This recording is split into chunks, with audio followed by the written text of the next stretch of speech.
Magandang oras po sa lahat ng ating mga kababayan. Meron po tayong weather update sa magiging lagay ng ating panahon ngayong araw at sa susunod na 24 oras.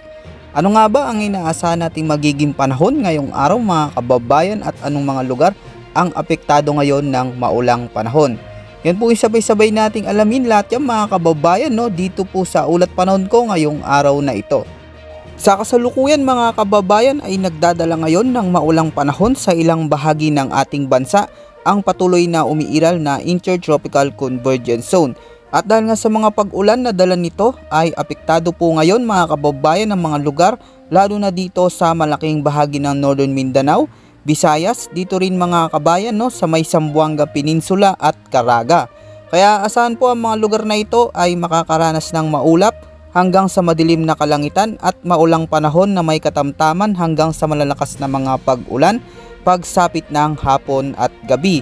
Hindi naman natin inaalis ang posibilidad ng mga biglaang pagbaha at pagguho ng lupa lalo na kung magdudulot ito ng matitinding mga pag-ulan at severe thunderstorms. Maulang panahon din mga kababayan ang inaasahan natin dito sa may area ng Davao Region, Mimaropa, ilang bahagi ng Albay, Sorsogon at dito rin sa may Masbate. Pinag-iingat po natin ang mga lugar na ito at lahat ng ating mga kababayan dyan sa banta ng biglaang pagbaha at pagguho ng lupa lalo na kung magiging malalakas ang mga dala nitong mga pag-ulan. Samantala sa natitirang malaking bahagi ng Mindanao mga kababayan ay asahan na makakaranas ng maulap hanggang sa maulap na papawirin na may mga isolated rain showers at thunderstorms pagdating ng hapon at gabi. Ang mga pagulan na ito ay dulot pa rin ng umiiral na Intertropical Convergence Zone dahil dito ay posible rin ang mga biglaang flash floods at landslides lalo na kung may mga severe thunderstorms. Samantala, easterlies naman ang malaking nakakaapekto ngayon. Dito po yan mga kabayan sa buong Metro Manila at sa natitira pang bahagi ng Luzon. Kaya asahan ng mga lugar na ito ay makakaranas ng malinsangang panahon buong hapon na may tsansa ng mga isolated rain showers at thunderstorms pagsapit naman ng gabi. Hindi rin inaalis ang posibilidad ng mga biglaang pagbaha at pagguho ng lupa lalo na kung magdudulot ito ng mga malalakas na pag-ulan.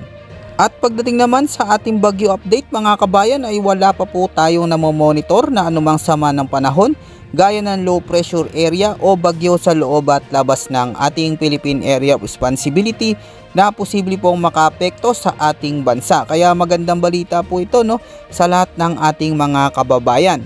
Bukas naman asahan na patuloy pa rin tayong makakaranas ng maulang panahon sa ilang bahagi ng ating bansa dulot ng patuloy na umiiral na ITCZ o Intertropical Convergence Zone lalo na sa bahagi ng Palawan, Negros Oriental, Negros Occidental at sa may Zamboanga del Norte na may mga pag-ulan na umaabot sa 50 to 100 mm.